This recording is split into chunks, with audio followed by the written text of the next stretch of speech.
The spirit and the will of our nation is unbreakable. We will defeat this threat. When America is tested, America rises to the occasion.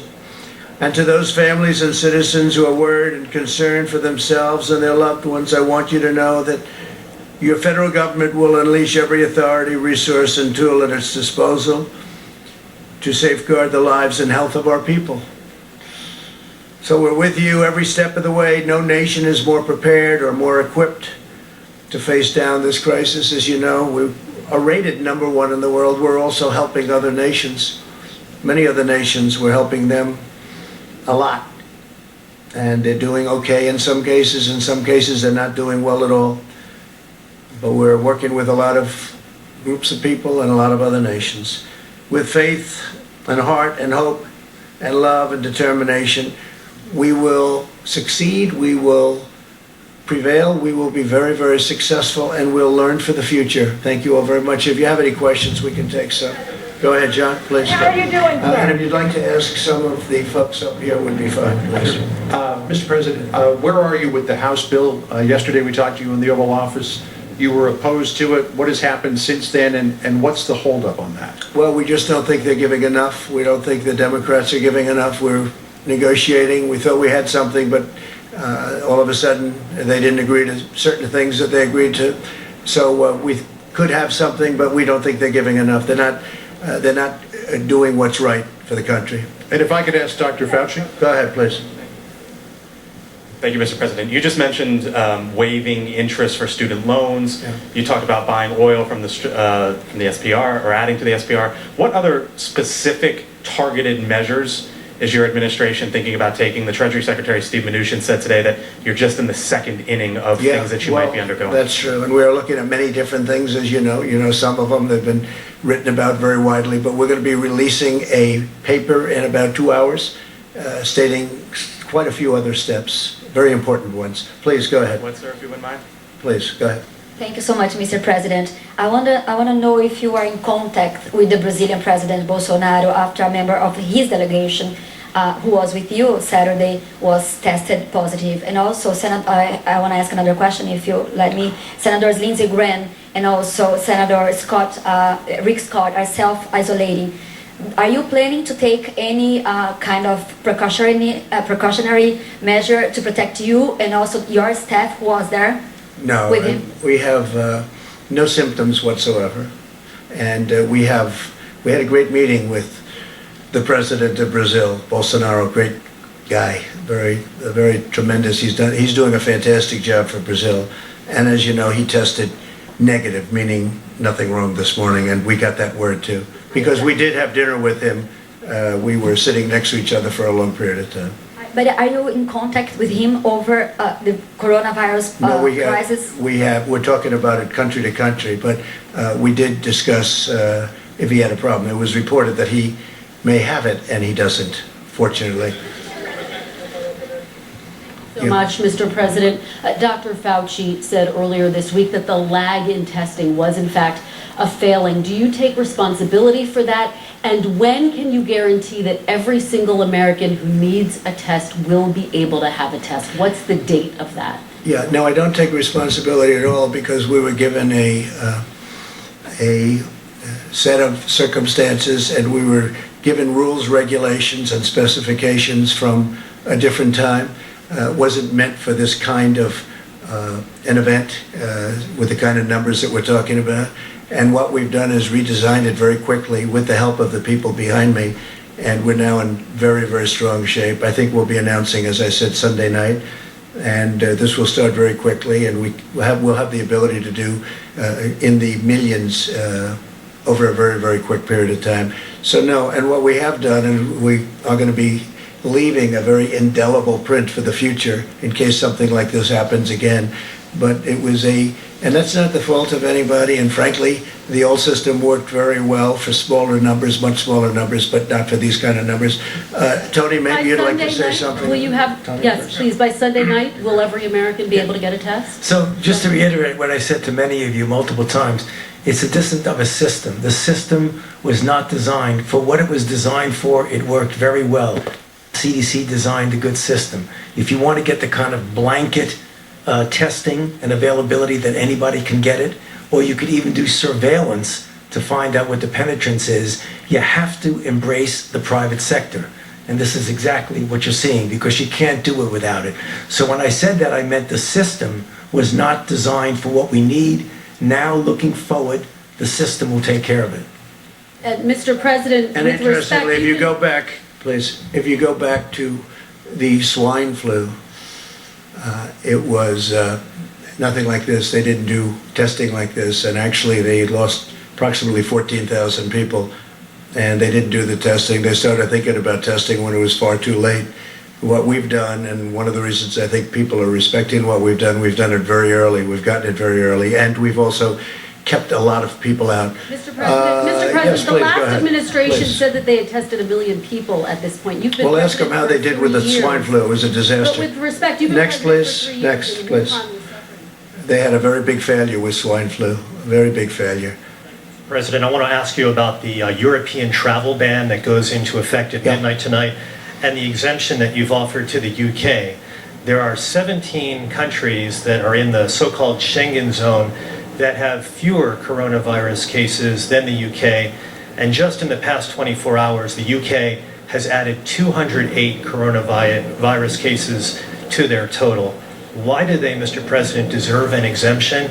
And would you consider adding them to this travel ban list? Well, that was recommended to me by a group of professionals, and we are looking at it based on the new numbers that are coming out, and we may have to include them in the list of countries that we will, you could say, ban or whatever it is during this period of time. But yeah, the numbers have gone up fairly precipitously over the last 24 hours, so we may be adding that, and we may be adding a couple of others, and we may frankly start thinking about taking some off. Go ahead.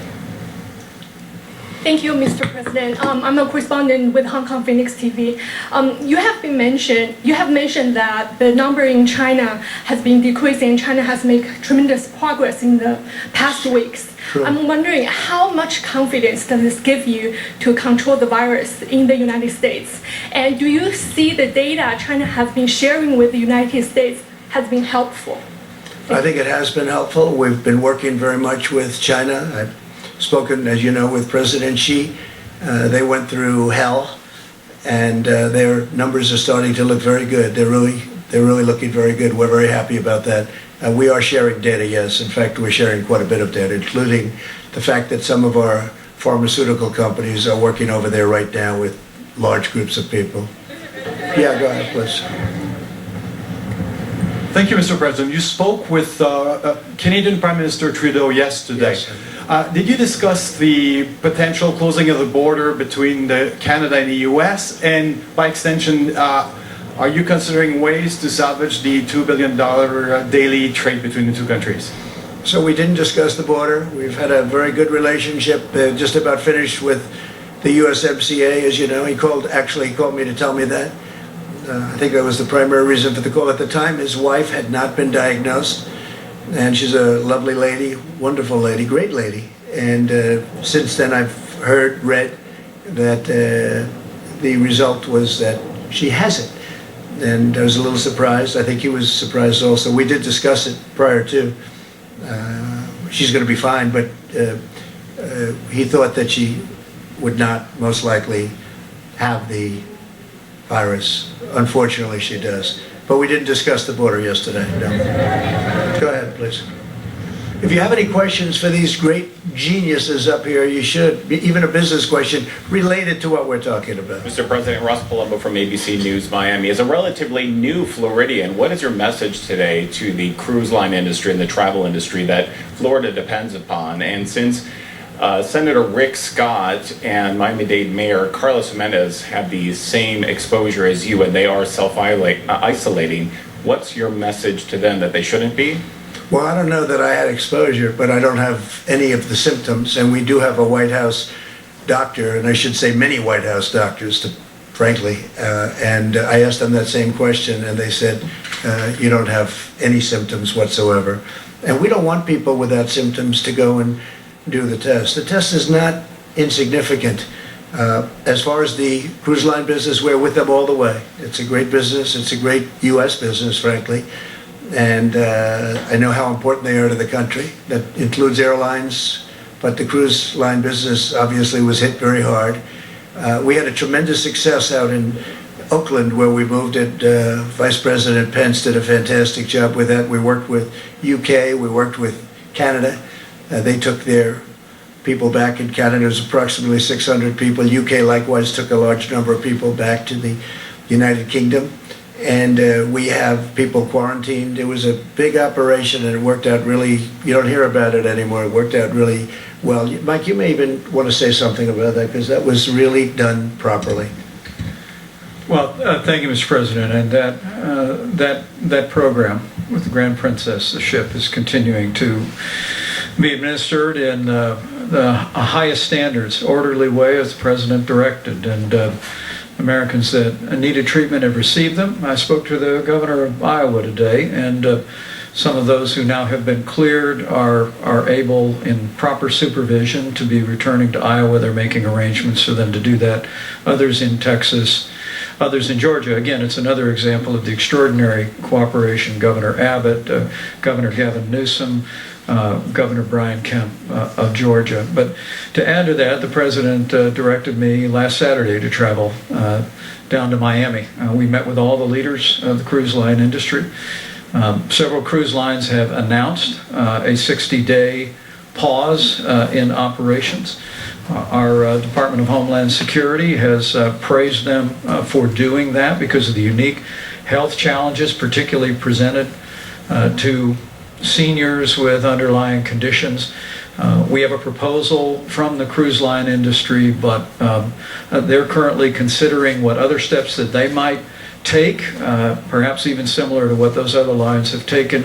We're anticipating some response on that in the next 24 hours. But as the President said, the American people cherish our cruise line industry, men and women who work on the ships, men and women who work on the shore, all the economies that are so benefited by a vibrant cruise line industry. And what the President's directed us to do is whether there is a pause in the moment, as some cruise lines are doing, and as we all continue to discuss, we want to work with the cruise line industry to ensure that when we come through this, that cruise lines and the medical services that are available and for the passengers and all of the crew, that cruise lines are safer than ever before and can prosper for many years to come.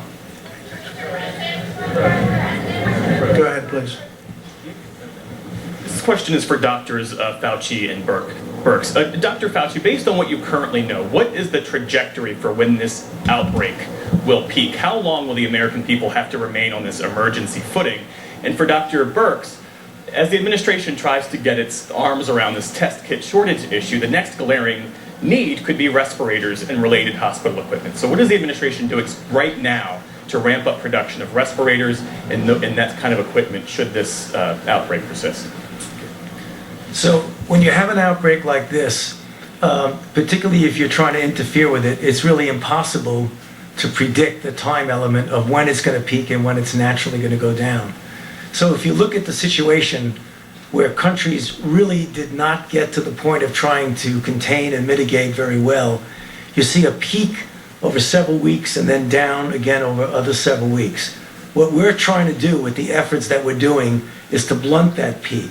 And I mentioned it many times, and I think it's important and appropriate for me to mention it again because it answers your question. When you talk about preventing infections from without in, which is the kind of travel restrictions we're talking about, then how do you handle what you already have in your country? You continue some sort of containment, but you also do mitigation. And you try to proportion it to the areas where there are the most infections. The success of that and how much you make this turn into this is going to give you the amount of time. If we're successful, it'll be less. If we're not successful, it's going to be more. But these kind of things generally run out in a few months. Hopefully, we'll make it several weeks, 8, 9, whatever weeks. But I can't give you a number because it depends on how successful we are. Great, thank you. It's a great question, and Dr. Fauci and I have worked together a very long time and continue. It's a privilege to work with him every day. So I think you can learn and I appreciate there were some graphics done by some of the reporting over the last several days. If you align the data from China with the data with South Korea, you can start to see almost a complete overlay of that data. And so that's what we're tracking very closely, as well as Italy. But you have an excellent question. I just want to make one note. In South Korea, I want to repeat, only 4% of the tests were positive. That means 96% of the people had a different respiratory disease, because we're in the middle of flu season, cold season, and all of the other respiratory diseases that we get every day. In LabCorp and Quest early data, they're running about 1 to 2% positive. That means that we have a lot more other respiratory disease out there besides the coronavirus, and that's why the screening is critical. But even with the screening, we're going to run what we think are very low rates. Needless to say, though, we're taking it extraordinarily seriously to plan for what could come. Not what Dr. Fauci talked about, blunting the curve. That makes it much less high need at that peak of the curve that we're all planning for. So we're in full inventory of all of our assets by the president unlocking and this emergency order and the Secretary of HHS's ability. It unlocks all of those stockpiles, those needs, what the VA has, what the DOD has, what the National Guard has, and what every hospital has. And the hospital emergency preparedness plan allows them to defer elective issues to keep those hospital beds open for those who might need it. So we're in full planning mode for each of those things. And I might add that we are in the process, and in some cases have already done it, ordered a large number of respirators just in case. We hope we don't need them, but we've ordered a large number. Yeah, go ahead, please. Thank you very much, Mr. President. In your speech to the nation, you mentioned the situation in China and South Korea have improved, and you're thinking about remove the restrictions, also the warning in place right now. When can we expect that announcement, and how do you see the overall progress that Asian countries make? Well, some are making progress, some are not, as you know, but some are making progress, and as they make progress, as they get down to the number that we all think is right, that they know is right, we know is right, we'll be opening it up. And some are really moving along rapidly. We hope to be able to open things up as quickly as possible. Go ahead, please. Go ahead. Mr. President, I'd like to ask Secretary Azar and Dr. Fauci just how Dr. Fauci, okay? Right, better. Not 100%, but 90%. Right. Go ahead. This affects the elderly primarily, and in that sense, it's an unusual disease. Is any specific research being done as to why it affects our senior citizens more than others? So I don't mean to diminish your question, but we already know why it would affect senior citizens more. Because when you talk about anything that requires a robust immune system, as you get older, your immune system is not as potent as it is when you were young. And that's the reason why when you talk about even influenza, which we have extraordinary experience with over decades and decades, the people who are very vulnerable are the elderly and those with underlying conditions. The same thing holds true for a variety of other disease. Why cancer is more prevalent in mostly in older individuals, because the immune system that screens for it is less robust. So it really is something that is kind of well known over a lot of studies. Okay. OAN, please. OAN. Mr. President, the Chinese officials are expressing some tones of discontent with how where the source of this virus has come from, and they're spinning some odd narratives. What are your response to the Chinese officials who are doing that, and have they signaled any kind of resistance to upcoming trade talks in response to how we're handling this virus? No, we have our deal with China. They're going to be buying $250 billion worth of goods and $50 billion from our farmers, and it's a great deal for our country. It's about time somebody did that. And frankly, phase 2 will start negotiating. I did read one article, but I don't think that article was representative, certainly not in my conversations with President Xi. And they know where it came from. We all know where it came from.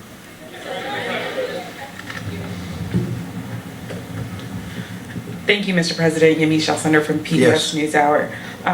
My first question is, you said that you don't take responsibility, but you did disband the White House Pandemic Office, and the officials that were working in that office left this administration abruptly. So what responsibility do you take to that? And the officials that worked in that office said that the White House lost valuable time because that office wasn't disbanded. What do you make of that?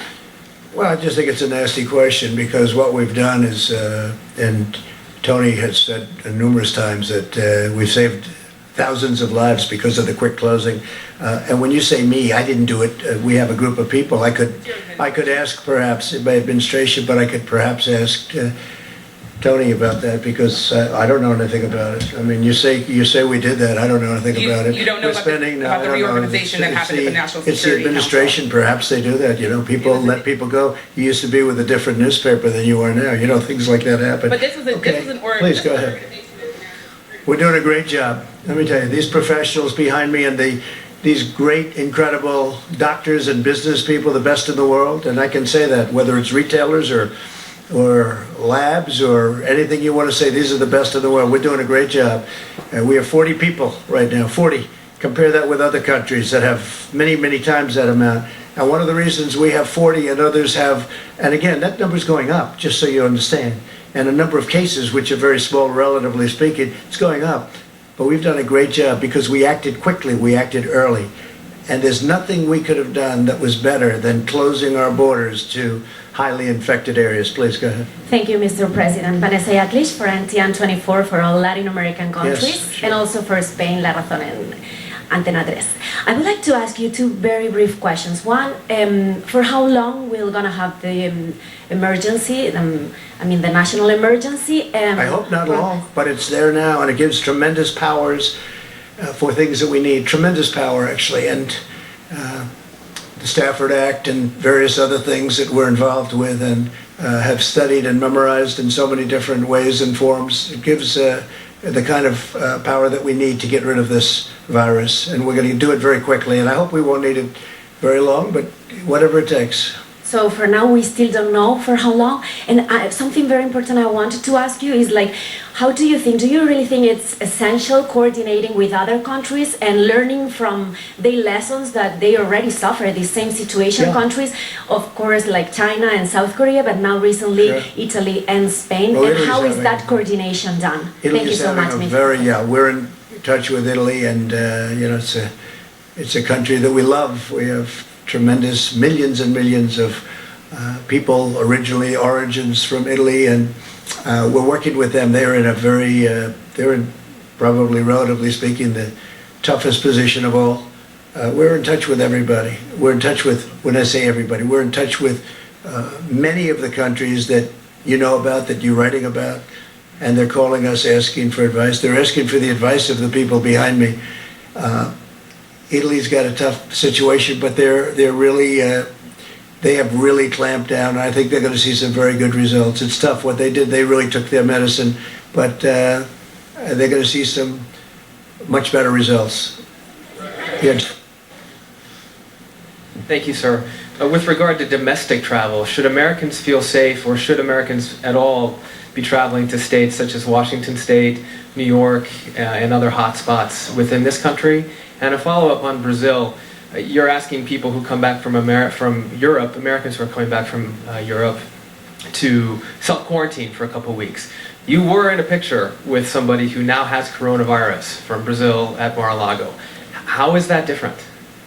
Well, I'll tell you, first of all, I'm not coming back from someplace. But you were exposed. There was somebody that they say has it. I have no idea who he is, but I take pictures and it lasts for literally seconds. I don't know the gentleman that we're talking about. I have no idea who he is. I haven't seen the picture. I said there's a picture of somebody, but I take sometimes hundreds of pictures a day. And that night I was taking hundreds of pictures, so I just don't know. Now, I did sit with the president for probably 2 hours, but he's tested negative, so that's good. It's just a matter of... Go ahead. And the domestic... Go ahead, please. I would say if you stay home, it's not bad. It's not bad. Now, there are certain parts of the country that are essentially have zero problem. Washington's been very tough, in particular a nursing home. But Washington, the state of Washington's been very tough. It's been a big percentage of, when you talk about the 40 deaths, it's been a big percentage of the deaths, as you know very well. And they all came from a certain area, unfortunately. Please, go ahead. Go ahead. Okay. Thank you very much, Mr. President. Cordelia Lynch, Sky News. You talked this week about the UK doing a good job in tackling coronavirus. In light of the rise in cases, are you changing your mind about that? You also just spoke about possible travel restrictions. Have you discussed when they might be put in place? Well, in light of the results, as we discussed before, in light of the results, we're going to be looking at it. And I know the task force is looking at it very strongly, Vice President, everybody. It was looking good, but the results have been building up pretty rapidly. So we'll be taking another look at that. Yes, absolutely. Go ahead, please. Mr. President, thank you. I want to first follow up on Jeff's question, because the person you were standing next to, whether you know who he is or not, tested positive for coronavirus. Dr. Fauci said this morning, if you stand next to somebody who tested positive, you should self-isolate and get a test. You say your White House doctor is telling you something different. Who should Americans listen to? And my second question I think they have to listen to their doctors. And I think they shouldn't be jumping to get the test unless it's necessary. But I think they have to listen to their doctors. And I mean, I don't know, I haven't seen the picture. Somebody said there's a picture with somebody taking a picture with me, but I haven't seen it. Well, doctors have But said I you can might tell have you- it even if you don't have symptoms. Are Well- you being selfish by not getting tested and potentially Well, I didn't say I exposing- wasn't going to be tested. Are you going to be? Most likely, yeah. Most When do you likely. think Not for that'll that happen? reason, but because I think I will do it anyway. Will you let us know Fairly the soon. We're results? working on that. We're working out a schedule. My second question, Mr. You go President, ahead, that was please. a follow-up. Go ahead. Yeah. I know there's been a lot of talk about testing. I just want to make sure we're clear, though, because we've been hearing from doctors who say, as of today, they still can't get patients tested who need a test. So as of today, can everyone who a doctor wants to have tested get tested? And if not, when? Well, When that's will been doctors true for a do it? while, but I'll let Mike, why don't you answer that, Mike? Well, as the President said, and Dr. Fauci has articulated, the nature of our current system where the CDC has samples sent and tests are performed, or state labs perform tests, or in some cases university and hospital labs perform tests, is generally adequate for an infectious disease or for people getting a diagnostic work done. But given the sheer scale of this, the President tasked us with bringing together this extraordinary public and private partnership.